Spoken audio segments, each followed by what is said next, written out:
ஆனால் நம்மளுக்கு ஸ்டாலியன் ஒன்று இருக்குங்க. சரி. அதை நாங்கள் வாங்கினது ஒரு 7,5 லட்ச ரூபாய்க்கு வாங்கினோம்.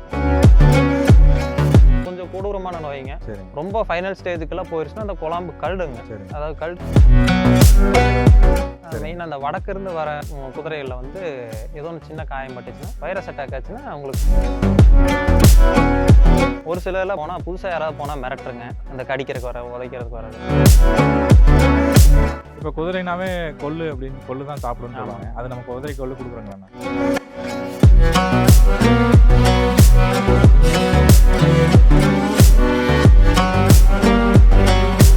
அண்ணா வணக்கங்கண்ணா. வணக்கங்கண்ணா. அண்ணா நம்ம பேர் என்னங்கண்ணா? என் பேர் எழில் வேந்தனுங்க. அண்ணா நம்ம ஃபார்ம் எங்கே அமைஞ்சிருக்குதுங்கண்ணா? நம்ம ஃபார்ம் பார்த்தீங்கன்னா சத்தியமங்கலங்க. சரி கடம்பூர் அடிவாரம் கேஎன் பாளையம். கேஎன் பாளையம்ங்கிற சரி. ஊருங்க, கிராமம். அண்ணா நம்ம குதிரை மட்டும் தான் வச்சுருக்கீங்களா? வேறெல்லாம் எதனா வேறு விலங்குகள்லாம் வச்சுருக்கீங்களா? ஆனால் நம்மளுக்கு குதிரை மட்டும்தான் மெயினுங்க. சரி மற்றபடி மாடு நாய்கள்லாம் இருக்குங்க. சரி முதல்ல நிறைய பண்ணிட்டு இருந்தாங்க. இப்போ வந்து நம்மளுக்கு குதிரை மட்டும்தான் அதிகங்கண்ணா. சரி. இப்போ எதனால் குதிரை மட்டும் வச்சுருக்காங்க? ஆனால் குதிரைங்கிறது எங்கள் பெரியப்பாக்கெல்லாம் பார்த்தீங்கன்னா ரொம்ப இன்ட்ரெஸ்ட்டுங்க ஆரம்பத்தில் இருந்துங்க. சரி அது குதிரை மேலே இருக்கிற அப்படியே விருப்பத்தில் ஒரு குதிரை வாங்கினாங்க. சரி அதுக்கப்புறம் அப்படியே குதிரை வியாபாரியாச்சுங்க. சரி அப்புறம் இப்போ எங்கள் விருப்பத்துக்கு ஒரு 5-6 குதிரை வச்சுருப்போங்க எப்போவுமே. சரி. இப்போ எத்தனை குதிரை இருக்குங்கண்ணா? ஆனால் இப்போ ஒரு 6 குதிரை இருக்குங்க எங்கள் சொந்த இதுக்குங்க. சரி.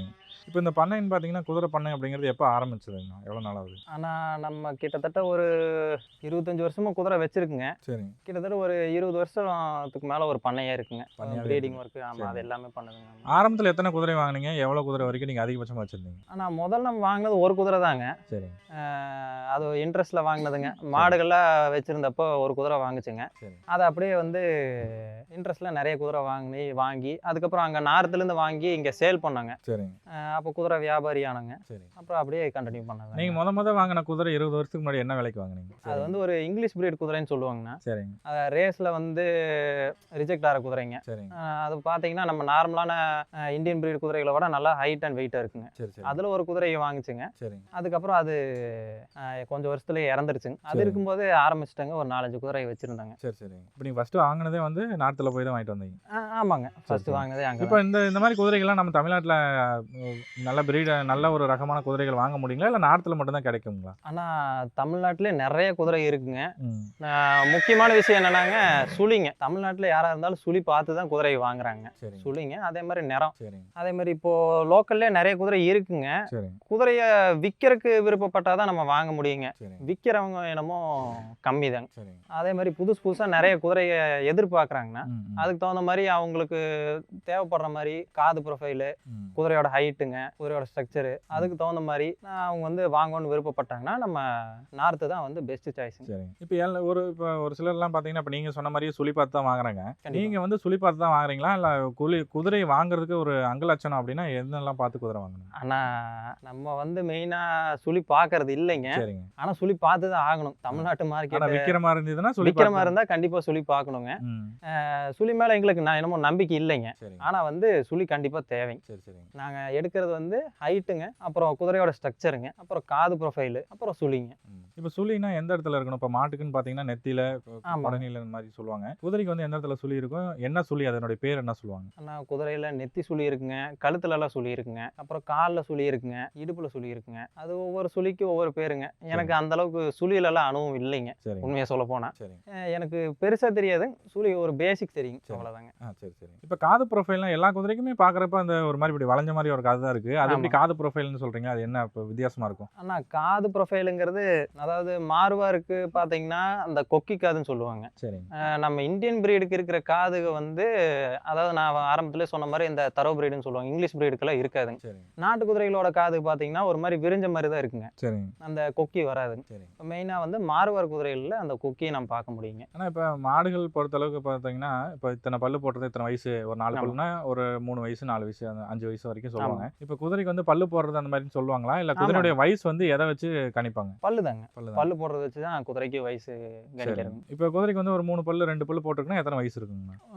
அதுவும் கிட்டத்தட்ட மாடு மாதிரியே தான் கணக்குங்க. சரிங்க. பெரிய வித்தியாசம் எல்லாம் எதுவும் இருக்காதுங்க. மாடு மாதிரி தான் கணக்குங்க. ஒரு 4 வருஷம் 5 வருஷம் அப்படின்னா ஒரு 4 பல்லு பல்லுனா உங்களுக்கு ஒரு 4 வருஷம் 5 வருஷம் அந்த மாதிரி சரி வருங்க. சரிங்க. இப்போ பொதுவா மாடுகள், நாய்கள் இந்த மாதிரி எல்லாமே வந்து எல்லாத்துக்குமே வளர்த்தி பழக்கப்பட்டிருப்பாங்க தமிழ்நாட்டில். அவங்களுக்கு வந்து இப்போ நாய்களாக இருந்தாலும் மாடுகளாக இருந்தாலும் அவங்க வளர்த்துறவங்கள பார்த்தா முகத்தை அடையாளம் கண்டுபிடிக்கிற நல்லா வாய்ப்பு இருக்கு. இந்த குதிரைகளுக்கு அந்த மாதிரி ஒரு தன்மை இருக்குதுங்களா? அது எப்படி, அதை பற்றி சொல்லுங்க. கண்டிப்பாங்க. குதிரை வந்து ரொம்ப ஒரு புத்திசாலி உயிரினங்க. சரி. நாய் மாதிரியே தாங்க. அது வந்து சத்தத்தை வச்சும் கூட ஈஸியா அதனோட முதலாளியோ இல்ல அது கூட பழகுறவங்களையோ ஈஸியா கண்டுபிடிக்குங்க. நம்ம நாயை விட எனக்கு கேட்ட நாயை விட குதிரை புத்திசாலி தாங்க. அதான். ஆனா குதிரை ஏத்துக்கணும்னு நினைச்சுக்கிறவங்கள தான் ஏத்துக்கும். எல்லாத்தையும் ஏத்துக்காது. எல்லாத்தையும் ஏத்துக்காது. இப்போ குதிரை அது நீங்க மைண்ட் செட்டை பொறுத்துங்க. ஒரு சில குதிரை எல்லாத்தையும் ஏத்துக்குங்க. ஆ, ஒரு சிலர்லாம் போனா புதுசா யாராவது போனா மிரட்டுருங்க. ஆ. அந்த கடிக்கிறதுக்கு வர உதைக்கிறதுக்கு வர்றது ம். அதெல்லாம் பண்ணுங்க. இப்போ நீங்க புதுசா வாங்கிட்டு வந்ததுலேருந்து குதிரையை நீங்க பழக்கப்படுத்துறதுக்கு எவ்வளவு நாள் ஆகும்? அதை பழக்கப்படுத்துறதுக்கு நீங்க என்னெல்லாம் பண்றீங்க? ஆனா இப்போ நம்ம குட்டி வாங்கிட்டு வந்தோம்னாங்க அது இப்போ ஓட்டி பழக்கணும் இல்ல அந்த மாதிரி டான்ஸ் பழக்கணும் அப்படின்னா வந்து குறைஞ்சபட்சம் ஒரு 2 வருஷம் ஆகணும். ஒரு 2 வருஷத்து குதிரை தான் நம்ம வந்து பழக்க முடியுங்க. சரி. நம்ம முக்கால்வாசி கொஞ்சம் பெரிய குதிரை தான் வாங்குறதுங்க. சரி. சின்ன குதிரைகளும் வாங்குவாங்க. அதாவது நல்ல ஒரு ஸ்டாலியனும் நல்ல ப்ரொஃபைலா வரும் அப்படின்னு தெரிஞ்சதுன்னா சின்ன குதிரைகளும் வாங்குவாங்க. அதை வாங்கி ஒரு 2 வயசு ஆனதுக்கப்புறம் அதெல்லாம் ஓட்டி பழக்கி ரைடிங் பழக்கிங்க. இல்ல டான்ஸ் வெள்ளை குதிரையா இருந்தா டான்ஸ் பழக்குவாங்க. டான்ஸ்னா எந்த மாதிரிங்க? டான்ஸ்னா இப்போ ஃபங்க்ஷனுக்கெல்லாம் டான்ஸ். ரைட். அந்த முன்னாடி கால் எப்படி ஆமாங்க, அதே மாதிரி தாங்க. சரிங்க. இப்போ நீங்க வாங்கிட்டு வந்ததுலேருந்து புது குதிரைகள் வந்து உதைக்கிறக்கோ கடிக்கிறக்கோ வாய்ப்பு இருக்குல்ல, அதை நீங்க எவ்வளவு நாள் ஆகும் நம்மள்ட்ட பழகிறதுக்கு? ஆனா அந்த கடிக்கிற உதைக்கிற வந்து எல்லாத்துக்குமே எல்லா குதிரைக்கும் வராதுங்க. இப்போ வடக்கு பாத்தீங்கன்னா ஒரு சிலர் ஏமாத்தி விற்பாங்க. அப்படி இருக்கும்போது நம்ம புதுசா வாங்கையில வந்து குதிரை போதையில இருந்தா நமக்கு தெரியாது. ஏதோ ஒரு விதமான போதையை கொடுத்து அதாவது ரொம்ப உதைக்கிறது ரொம்ப அதை கடிக்கிறது கண்ட்ரோல் பண்ணி வச்சிருப்பாங்க. ஆமாங்க. அது ஏதோ ஒரு விதமான போதையை கொடுத்து அதை கண்ட்ரோல் பண்ணாங்க. ஊசி போடுறதோ இல்ல அந்த மாதிரி ஏதோ ஒன்று கொடுத்து கண்ட்ரோல் பண்ணியிருப்பாங்க. நம்ம ஊருக்காரங்க யாரோ ஒருத்தர் ஏமாந்தாங்கன்னா அதை வாங்குறதுக்கான வாய்ப்பு இருக்கு. இப்போ நீங்க அந்த மாதிரி குதிரையெல்லாம் வாங்கி அனுபவப்பட்டிருக்கீங்களா? அந்த மாதிரி அதிகமா இல்லைங்க. ஏன்னா அங்க 90% வியாபாரிக்கு வந்து துரோகம் பண்ண மாட்டாங்க. அப்படி இருக்கையில வந்து அந்த மாதிரி நாங்க ஏமாந்தது ரொம்ப கம்மி. சரி. இப்போ குதிரை வந்து இப்போ அதிகமா நின்றுக்கிட்டே தான் இருக்குது. இப்போ அது தூங்குறதோ நைட் டைம்ல அதனுடைய பழக்க வழக்கங்களோ எப்படி இருக்கும்? கண்டிப்பா நல்ல ஆரோக்கியமான குதிரையா இருந்தா படுத்து தூங்குங்க. சரி. படுத்து தூங்குறது என்னை கேட்டா நல்லதுதாங்க.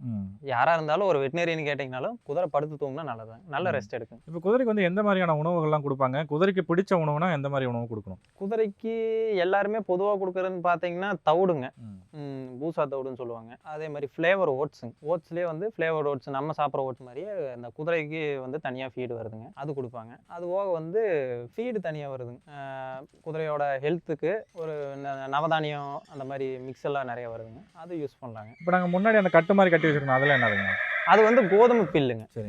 அதாவது நம்ம எப்படி வைக்கோல் அந்த மாதிரி வக்கிப்பில் மாதிரி அது வந்து கோதுமை பில்லுங்க. அது வடக்கு இருந்து நமக்கு வருது. இங்க லோக்கல் அவைலபிள் இல்லைங்க. அது ஒரு கட்டு என்ன விலைங்கண்ணா? அது இதுதாங்க வெயிட் பொறுத்து தாங்க. வெயிட். ஆமாங்க. ஒரு கட்டு எவ்வளோ என்ன weight? கிலோ பாத்தீங்கன்னா ஒரு 19 ரூபா வருங்க. நம்ம கிட்ட ஒரு 50 கிலோ பேல் இருக்குங்க, 70 கிலோ பேல் இருக்குங்க, 100 கிலோ பேல் இருக்குங்க. அதுக்கு தகுந்த மாதிரி ஒரு 1300 ரூபா ஆவரேஜ் வருங்க அந்த மாதிரி. சரிங்க. இப்போ குதிரை வந்து நம்ம உணவுகள் வந்து சரியான முறையில் கொடுக்கலன்னா மெலியறதுக்கோ இல்லை ரொம்ப பருமனாகிறதுக்கோ இல்லை வயிறு தொந்தி உழுகிறதுக்கோ வாய்ப்பு இருக்கு இல்லைங்களா? அதை எப்படி நீங்க கண்ட்ரோல் பண்றீங்க? அது எப்படி சரியான உணவு கொடுக்குறீங்க? அது வந்து குதிரையோட இதுதாங்க. அதாவது நம்ம ஓட்டுறது அதை பொறுத்து இருக்கு. ரெகுலரா ஓட்டி பழக்கப்படுத்தணும். ஆமாங்க. அதே மாதிரி ஜெனட்டிக்ஸும் மெயினான ரோல் ப்ளே பண்ணுதுங்க. ரெகுலரா ஓட்டுறோம் இல்லைன்னா அதுக்கு ஏதோ ஒரு எக்ஸசைஸ் கொடுக்குறோம், அதுக்கு தகுந்த மாதிரி ஃபுட்டு கொடுத்தோம்னா அந்த பிரச்சனையும் இருக்காது. ரொம்ப அதிகமாக துணிக்கிறது அந்த மாதிரி இருந்தால் தான் உங்களுக்கு அந்த தொப்பை போடுறது அதெல்லாம் இருக்குங்க. அது முக்கால்வாசி வராதுங்க. குதிரைகளை பொறுத்த வரைக்கும் முக்கால்வாசி வராது. இப்போ நம்ம ஃபர்ஸ்ட் வாங்கின குதிரையினுடைய விலை என்னன்னு கொஞ்சம் சொன்னீங்கன்னா நல்லா இருக்கும். அதனோட விலை எனக்கு சரியா தெரியலைங்க. சரிங்க. இப்போ நம்ம பண்ணையில் இருக்கிறதுலேயே அதிகமான விலை உள்ள குதிரைனா எது? நம்மளுக்கு ஸ்டாலியன் ஒன்று இருக்குங்க. அதை நாங்கள் வாங்கினது ஒரு 7.5 லட்ச ரூபாய்க்கு வாங்கினாங்க. 7 லட்சம் ரூபாய்க்கு. என்ன வயசுல வாங்கினீங்க? நாங்கள் வாங்கினது பார்த்தீங்கன்னா அது ஒரு 14 மாசத்துல வாங்கிச்சுங்க. இப்போ எந்த குதிரைங்கண்ணா? அந்த கருப்பட்டை. இப்போ என்ன விலைனா நீங்க கொடுக்குற ஐடியாங்கண்ணா? ஆனால் அதெல்லாம் என்ன விலை வந்தாலும் கொடுக்க மாட்டாங்க. சரிங்க. அது கொடுக்காத குதிரைகள்னு ஒரு சிலது இருக்குங்க. சரிங்க. அது என்ன விலை வந்தாலும் கொடுக்க மாட்டாங்க. சரிங்க. அதுக்கு என்ன பிரச்சனைனாலும் இங்கேயே எதா இருந்தாலும் பார்த்துக்கோங்க. வெளியில எங்கேயும் போகாது. சரிங்க. இப்போ இந்த குதிரையுடைய தற்போதைய மதிப்பு என்னங்கண்ணா? 7 லட்சத்துக்கு வாங்கின குதிரையினுடைய. ஆனால் இப்போ அதாவது நாங்கள் வியாபாரியா சொல்றேங்க. மற்றவங்கன்னா எச்சு சொல்லுவாங்க, அந்த பிளட் லைனு அது இதுன்னு போய் வச்சு சொல்லுவாங்க. நம்ம மதிப்படி ஒரு 15 வரைக்கும் போகுங்க. அது இப்போதைக்கு என்ன வயசு ஆகுதுங்க? இப்போ ஒரு 10ல இருந்து 15 வரைக்கும் போகும். இப்போ என்ன வயசு ஆகுதுங்கண்ணா? இப்போ வந்து அதுக்கு ஒரு 2 வயசு இருக்கு. 2 வயசு. ஆனால் இப்போ குதிரை வந்து குட்டியாக வாங்கணும்னா எத்தனை மாசத்துல இருக்கிற குட்டி வாங்கினா நல்லா இருக்கும்? அதனுடைய விலை வந்து எவ்வளோ வரைக்கும் வாங்கலாம்? அதனுடைய ரகத்தை பொறுத்து. ஆனால் குட்டின்னு எடுத்திங்கன்னா ஒரு நல்ல ப்ரொஃபைலான குட்டி எடுத்தோம்னா ஒரு 1,50,000 நல்ல குட்டி எடுக்கலாங்க, சுழி கிளியர் ஆனது. சரி. குட்டி எடுக்கிறது வந்து அதாவது புதுசாக ஆரம்பிக்கிறவங்க குட்டி எடுக்கிறது நம்ம ரெக்கமெண்ட் பண்ணுறது இல்லைங்க. ஏன்னா குட்டியை வந்து கண்ட்ரோல் பண்ணும், ம் ம் அதனோட ஃபோர்ஸுங்க அதை வந்து நம்ம கண்ட்ரோல் பண்ணுற மாதிரி இருக்குங்க. சரி. பெரிய குதிரைகளுக்கு இருக்கிற பொறுப்பு இருக்காது ம் குட்டிகளுக்கு. ம் ம் அதனால ஒரு ஏற்கனவே குதிரை வச்சிருக்காங்க அப்படின்னா வந்து குட்டிகளை பற்றி அவங்களுக்கு தெரியுங்க. அவங்கள வச்சு வாங்கினா நல்லா ஆமா. இருக்கும். புதுசாக வச்சிருக்கிறவங்க ஒரு ஃபார்ம் இருந்தாலோ அந்த மாதிரி வாங்கலாங்க, தப்பு இல்லைங்க. ஆனால் அது கண்ட்ரோல் பண்ணி இருக்கணும், குழந்தைங்களா போகக்கூடாதுங்க கிட்ட. ம். ஒரு சில குட்டி தாங்க, எல்லாமே சொல்ல வரலைங்க. ஒரு சிலது வந்து கண்டிப்பாக குறும்பு பண்ணுங்க. சரி. இப்போ நம்ம ஆண் குதிரையினுடைய விலை அதிகமாக இருக்குமா, பெண் குதிரையினுடைய விலை அதிகமாக இருக்குமா? ஆனால் ஆண் குதிரை தான் விலை எச்சுங்க. சரி. ஆனால் வந்து அதனோட ஹைட்டு, ஸ்டைலு, ப்ரொஃபைலு அது எல்லாமே நல்லா இருந்தால் தான் ஆண் குதிரையோட விலை ஜாஸ்தி. ம். அப்படி இல்லை, எல்லாம் ஒரு நார்மலாக தான் இருக்குது அப்படின்னா வந்து பெண் குதிரையோட விலை கம்மியாக தான் போகும். ஆனால் இப்போ குதிரைகளுக்கு வந்து அந்த மூக்கில் வந்து கயிறு போடாமல் தான் எந்த குதிரையுமே இருக்குது. அந்த வாயில் கயிறு போடுறதோ இல்லை அதுக்கு ஒரு வித்தியாசமான கயிறு போட்டிருக்காங்க. மாடுகளுக்கோ இல்லை மற்ற விலங்குகளுக்கோ வேறு மாதிரி போடுவாங்க. இந்த கயிறு போட்டிருக்கிறீங்க, இதனுடைய காரணம் என்ன? இல்லை இதுக்கு வந்து வேறு மாதிரி கயிறும் போடலாமா? இல்லை ஒரு சில குதிரையெல்லாம் அடைச்சே வச்சுருக்கீங்க வெளியில் கயிறு கட்டாமல், அதுக்கு காரணம் என்ன? மெயினாக வந்து இதுக்கு காரணம் என்னன்னு பார்த்தீங்கன்னா, குதிரைக்கு வந்து கழுத்திலே பெல்ட் போடுறது போதுமான அளவுங்க. நாய் நம்ம கட்டுற மாதிரி கழுத்தில் பெல்ட் போட்டு திருகணி போட்டு கயிறு கட்டிடுவாங்க, அதே வந்து போதுமான அளவுங்க. நாங்கள் கூண்டில் அடைச்சி வச்சுருக்கிறது காரணம் வந்து அது ஃப்ரீயாக இருக்கணும். அதாவது இப்போது ஸ்டாலியன்லாம் பொறுத்த வரைக்கும் கொஞ்சம் ஃப்ரீயாக இருந்தால் அது வந்து குறும்பு கொஞ்சம் கம்மியாக பண்ணுங்க. நம்ம கட்டி வைக்கிறத விட கூண்டில் விடுறது பெட்ரு, வசதி இருந்தால். அந்த அளவுக்கு இட வசதி இருந்தால் நம்ம வந்து கூண்டுக்குள்ள விடலாங்க தாராளமாக. சரி. இப்போ குதிரை வந்து இப்போ எத்தனை வயசுக்கு அப்புறம் வந்து அது பருவத்துக்கு வரும் குதிரை? குதிரை ஒரு 2-2.5 வருஷம். இப்போ குதிரை வந்து இனப்பெருக்கத்துக்கு தயாராக இருக்குது அப்படின்னா நீங்கள் எப்படி கண்டுபிடிப்பீங்க? இப்போ மாடுகள்னா அதுக்கு வந்து கோலை உடைக்கிறது அந்த மாதிரிலாம் சொல்லுவாங்க. ஆமாங்க, அதே குதிரைக்கு வந்து மாதிரி எப்படி தான். கண்டுபிடிப்பீங்க? அதே மாதிரி தான். குதிரைக்கு அதே மாதிரி தானே ஆமா. இல்லைங்க? சரி சரிங்க. இப்போ நமக்கு பின்னாடி இருக்கிற குதிரையுடைய விலை என்ன அளவுக்கு போகுங்க? இதுங்க இந்த வெள்ளைங்களா? ஆனால் இது ஒரு 6-7 லட்சம் அதுக்கு மேலே போகுங்க. இப்போ அதை விட இதுதான் பெருசாக இருக்க மாதிரி இருக்குது, ஆனால் கம்மியாக சொல்கிறீங்க. இல்லைங்க, அது உங்களுக்கு பார்க்கறதுக்கு பெருசாக தெரியுங்க. இது கொஞ்சம் வயசு கொஞ்சம் அதிகம் அதை விட. இது 4.5 வருஷம் ஆச்சுங்க. அது ரெண்டு அது 2 வயசு தான் ஆச்சுங்க. அதை விட இது கொஞ்சம் ஹைட்டுங்க, காது ப்ரொஃபைல் நல்லா இருக்குங்க. ஆனால் இப்போ குதிரை வந்து நம்ம ஓட்டி பழக்கிறதெல்லாம் சொன்னீங்க. ஆமா. இப்போ இந்த குதிரையை வச்சு நம்ம மேலே ஏறி உட்காந்தோ இல்லை வண்டியில் பூட்டி நம்ம பழக்கிற மாதிரி இருந்தால் எவ்வளோ நாட்கு அப்புறம் நம்ம அதை பழக்கலாங்கண்ணா? நம்ம சாதாரண கணக்கு பார்த்தீங்கன்னா ஒரு 2 வருஷங்க. ம். அதாவது இப்போ பல்லு போட்டதுக்கு அப்புறம் நம்ம பழக்க ஆரம்பிச்சுக்கலாங்க. ம். அதுதான் கணக்குங்க. சரி சரிங்க. பல்லு போட்டதுன்னா ஒரு 2 வருஷத்துக்கு அப்புறம் 3 2 வருஷத்துக்கு அப்புறம். சரி சரிங்க. ஆனால் இப்போ குதிரைக்கு ஒரு நாளைக்கு வந்து எந்தெந்த வேலையில் உணவு கொடுப்பீங்க? அதுக்கு ரெகுலராக தண்ணி வைக்கிறதெல்லாம் எந்த மாதிரி? இப்போ நம்ம ஒரே தான் வச்சிருவீங்களா, இல்லை தனியாக எடுத்துகிட்டு போய் காட்டணுமா, இல்லை ஒரு குதிரைக்கு சண்டை போடுறதுக்கு வாய்ப்பு இருக்கனால எந்த மாதிரி நம்ம அதை மெயின்டைன் பண்ணுறீங்க, அதை பற்றி சொல்லுங்கள். ஆண் குதிரையை வந்து கண்டிப்பாக சண்டை போட்டுக்குங்க. அதனால தான் நாங்கள் தனித்தனியாக கூண்டில் வச்சுக்கிறதுங்க. அப்படி இருக்கும்போது சண்டை போடுறது கொஞ்சம் கம்மியாக இருக்குங்க. தண்ணி காட்டுறது பார்த்தீங்கன்னா ஒரு நாளைக்கு இப்படி ஒரு 3 வேளை வைப்போங்க. நம்ம அதாவது பிடிச்சி வைக்கிற வசதி இருந்தாலும் வச்சுக்கலாங்க, தப்பு இல்லைங்க. அது இப்போ தண்ணி தவிக்கும் போது நம்ம வச்சுக்கிறது நல்லதுங்க. சரிங்க. இப்போ பச்சை தண்ணி தான் வைப்பீங்களா, இல்லை தவிடு அந்த மாதிரி கலந்து கூட வைக்கலாங்க? தவிடு கலப்போங்கண்ணா. தவிடுலேயே வந்து அந்த பொடி தவிடு இருக்குங்க, அது கலப்போங்க. இல்லை வேறு ஏதாவது ஃபீட் இருந்தாலும் அதுவும் கலக்கலாங்க. ஆனால் இப்போ இந்த பருத்தி கொட்டை புண்ணாக்கு அந்த மாதிரிலாம் யூஸ் பண்ணுவீங்களா? அதெல்லாம் குதிரைக்கு நாங்கள் யூஸ் பண்ணுறது இல்லை. யூஸ் பண்ணுறது யூஸ் பண்ணுறது இல்லை. இப்போ குதிரைனாவே கொள்ளு தான் சாப்பிடுன்னு சொல்லுவாங்க. அது நம்ம குதிரைக்கு கொள்ளு கொடுக்குறோங்களாண்ணா? கொள்ளு கொடுக்கலாங்க. அது வந்து எல்லாம் ஓடுற குதிரையை, ரேஸ்க்கு தயார் பண்ணுற குதிரையை, அதுக்கெல்லாம் கரெக்டுங்க. கொஞ்சம் எனர்ஜியாக இருக்கிற குதிரைகளுக்கு தேவைப்படும். ஆமாங்க. நாங்களாம் சும்மா ஷோக்கு தான் வச்சுருக்கோங்க, அதனால் அதெல்லாம் நாங்கள் வைக்கிறது இல்லைங்க. சரிங்க. இப்போ நம்ம இருக்கிற எல்லா குதிரைகளுமே வந்து ஷோக்கு இந்த மாதிரி அழகுக்கு மட்டும் தானுங்களா, இல்லை வேறு என்ன பர்பஸ் பயன்படுத்துறீங்க? ஆனால் இது வந்து ஷோக்குனா நாங்கள் ஷோக்கெல்லாம் கொண்டெல்லாம் போக மாட்டாங்க. இது ஒரு எங்கள் விருப்பத்துக்காக வச்சுக்கிறோம், அவ்வளோதான். வேற ஒன்றுமே இல்லைங்க. இப்போ வேற என்ன அழகு போட்டிக்கு அந்த மாதிரிலாம் கொண்டு போயிருக்கீங்களா, அதை பற்றி கொஞ்சம்? ஆனால் அதுக்கு நாங்கள் போய்க்கிறது இல்லைங்க, ஏன்னா அந்த அளவுக்கு வீட்டிலே தான் இருக்குது. ஆமாம், அந்த அளவுக்கு நமக்கு டைம் இல்லைங்க. சரி, பொறுமை இல்லைங்க. சரி. ஆமாம். இப்போ குதிரைகளுக்கு வந்து வெயில் காலங்களில் எந்த மாதிரி அதை பராமரிக்கணும்? அதனால் குளிப்பாட்டுறது, டெய்லியும் குளிப்பாட்டுறது, இல்லை அந்த மாதிரி நிழல்ல தான் வைக்கணும், அந்த மாதிரிலாம் எதனா இருக்குதுங்களா? அது எப்படி வெயில் காலம்? நாங்கள் வந்து பெரும்பாலும் எல்லாத்தையும் ஓட்டு சாலைக்குள்ளே தான் குதிரை வச்சுருக்காங்க. அதே ஓரளவுக்கு டெம்பரேச்சர் கம்மியாக தான் இருக்குங்க. அதுக்கு மேலே வந்து ஒரு 2 நாள் 3 நாளைக்கு ஒருக்கா ரெகுலராக குளிப்பாட்டுறது நல்லதுங்க. இப்போ மழை காலங்களில் வந்து இது நனையாமல் வைக்கணும், இல்லை அதுக்கு வந்து ஹீட்டு போடணும், அந்த மாதிரிலாம் எதனா இருக்குதுங்களா நம்ம கிளைமேட்டுக்கு? ஹீட்டு போடுறதுலாம் தேவையில்லைங்க, நனையாம வச்சுக்கிறது நல்லதுங்க. சரிங்க. ஒரு சாலையிலையோ ஒரு ஷெட்லையோ போட்டுக்கிறது நல்லது. இப்போ மழையில் நனைஞ்சதுன்னா அதுக்கு என்ன மாதிரியான ப்ராப்ளம்லாம் வரும்? பெரிய பிரச்சனைகள்லாம் எதுவும் வராதுங்க.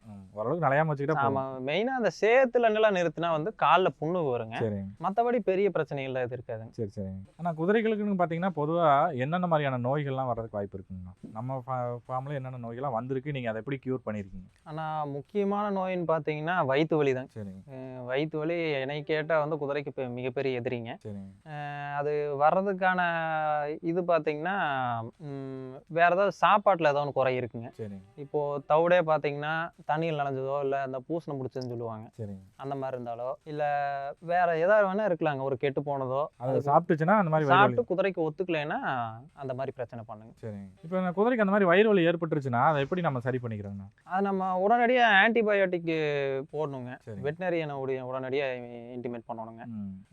அது பண்ணா நம்ம ஸ்டார்ட்டிங் ஸ்டேஜ்ல நம்ம பண்ணோம்னா, கண்டிப்பா அத கியூர் பண்ணிக்கலாங்க. சரிங்க. அது ரொம்ப அதிகமா போச்சுன்னா, அது உங்களுக்கு இறக்கறதுக்கு கூட வாய்ப்பு இருக்குங்க. Okay, okay. இறக்கறதுக்கு அதிகமான வாய்ப்பு இருக்குங்க. சரி, சரிங்க. இப்ப குதிரைகள் வந்து காய்ச்சல், சளி அந்த மாரிலாம் வர்றதுக்கு வாய்ப்பு இருக்குங்களாண்ணா? அது மாரிலாம் வருமா? சளி காய்ச்சல்லாம் வருங்க. ஆ. ஆனா அதெல்லாம் ஒரு பெரிய விஷயம் இல்லைங்க. அது ஈஸியாவே நம்ம கியூர் பண்ணிக்கலாங்க. சரிங்க, அதே மாரி இப்போ ரெகுலரா வந்து நம்ம வேக்சின் போடாம இருந்தா டெட்டனஸ் வருங்க. சரிங்க, நம்ம டிடி போடாம விட்டோம்னா, சரி. மெயினா அந்த வடக்கிருந்து வர குதிரைகள்ல வந்து ஏதோ ஒண்ணு சின்ன காயம் பட்டுச்சுன்னா, ம். வைரஸ் அட்டாக் ஆச்சுன்னா, உங்களுக்கு டெட்டனஸ் நோய் வருங்க. ஓகே. இப்ப குதிரைகளுக்கு வந்து டிவார்மிங் பண்றதுன்னு அதெல்லாம் பண்றீங்களாண்ணா? அதெல்லாம் கண்டிப்பா. பண்ணணுமா? கண்டிப்பா 6 மாசத்துக்கு ஒருக்கா டிவார்மிங் டேப்லெட் குடுத்துருவாங்க. சரிங்க. ஆனா டிவார்மிங் பண்ணும்போது பொதுவா அந்த ஆடுகளுக்குலாம் பண்ணும்போது, டிவார்மிங் பண்ண 2, 3 நாளுக்கு வந்து வயித்துல குடல்ல புண்ணு இருக்கும். அதுக்கு வந்து நாங்க இந்த மாரி உணவுலாம் குடுப்போம். இந்த மாரி தண்ணீல கலந்து குடுப்போம்ன்னு சொல்லுவாங்க. நம்ம குதிரைகளுக்கு எந்த மாரி குடுக்குறோம்? வயித்து புண்ணு அந்த மாரிலாம் வர்ற மாரி இருந்ததுன்னா, அத எப்படி சரி பண்றோம்? ஆனா குதிரைகளுக்கு எனக்கு தெரிஞ்சு வந்து வயித்து புண்ணு அதெல்லாம் எதுவும் வராதுங்க. சரிங்க, டிவார்மிங் குடுக்கறனாலங்க. இது நாங்க டைரக்ட்டா வந்து பெரிய பெரிய மாத்திரை கிடைக்குங்க. அது சரி. ஒரு குதிரைக்கு ஒரு மாத்திரை நாங்க குடுத்துருவோங்க. சரிங்க. இப்ப மாடுகளுக்குலாம் வந்து பார்த்தீங்கன்னா, நம்ம கிளைமேட்லயே இருக்கிற மாடுகளுக்கு, நாட்டு மாடுகளுக்கு கூட அம்மை எல்லாம் போடுது வெயில் காலங்கள்ல. குதிரைகளுக்கு அந்த மாரி அம்மை போடுறதுக்கு வாய்ப்பு இருக்குங்களா? இல்ல அத பத்தி எதுனா? எனக்கு அத பத்தி சரியா தெரியாதுங்க. ஆனா வந்து எங்க ஃபார்ம்ல இதுவரையில எதுவுமே அம்மா போட்டது இல்லைங்க. சரி, சரிங்க. இதுவரையிலங்க. சரிங்க. இப்ப குதிரைகளுக்கு இந்த நம்ம டிடி போடுறோம்ன்னு சொல்றீங்க, ஊசி. அத தவிர்த்துட்டு நம்ம எந்தெந்த மாரி ஊசிலாம் தடுப்பூசி நம்ம ரெகுலரா வருஷத்துக்கு ஒரு தடவ போடுற மாரி போடுறோம்? முக்கியமானது வந்து டிடி தாங்க. சரிங்க, டிடி போட்டாலே உங்களுக்கு பெரும்பாலான பிரச்சனைங்க வராதுங்க. சரிங்க, அத விட்டா வந்து நம்ம இப்போ வேற இடத்துல இருந்து குதிரைய புதுசா இங்க கொண்டு வரோம் அப்படிங்கும்போது நம்ம வேக்சின் யூஸ் பண்ணிக்கிறது நல்லதுங்க. சரிங்க. இப்ப குதிரை வந்து குதிரையோட ஆயுள் காலம் என்ன? அத நீண்ட நாள் அதனுடைய ஆயுட்காலம் அதிகரிக்கிறதுக்கு நம்ம என்ன மாரி மெயின்டெயின் பண்ணிக்கணும்? இப்போ ஒரு குதிரை 2 குதிரை இருந்துச்சுன்னா வந்து அத குடும்பத்துல ஒண்ணா வச்சு நெறைய பேர் பார்த்துப்பாங்க. அந்த மாரி இருக்கிற குதிரைகளுக்கு வந்துங்க அதிகமான ஆயுள் காலம் இருக்குங்க. குதிரையோட ஆயுள் வந்து எந்த அளவுக்கு இருக்கும்? ஒரு 25 வருஷங்க. 25 வருஷத்துக்கு மேல இருக்கிற குதிரைகளும் நெறைய இருக்குங்க. 25 வருஷம் ஒரு கரெக்டான இது. ம். இப்ப நம்ம அந்த பந்தயத்துக்கோ, இல்ல வண்டிக்கோ பயன்படுத்துற குதிரைகள் எத்தன வயசு வரைக்கும் பயன்படுத்தலாம்? ஆனா அது வந்து பாதிப்படையிற வரைக்கும் பயன்படுத்தலாங்க. நல்ல ஒரு கண்டிஷனா இருக்கிற குதிரைகளா பயன்படுத்தலாம். ஆமாங்க.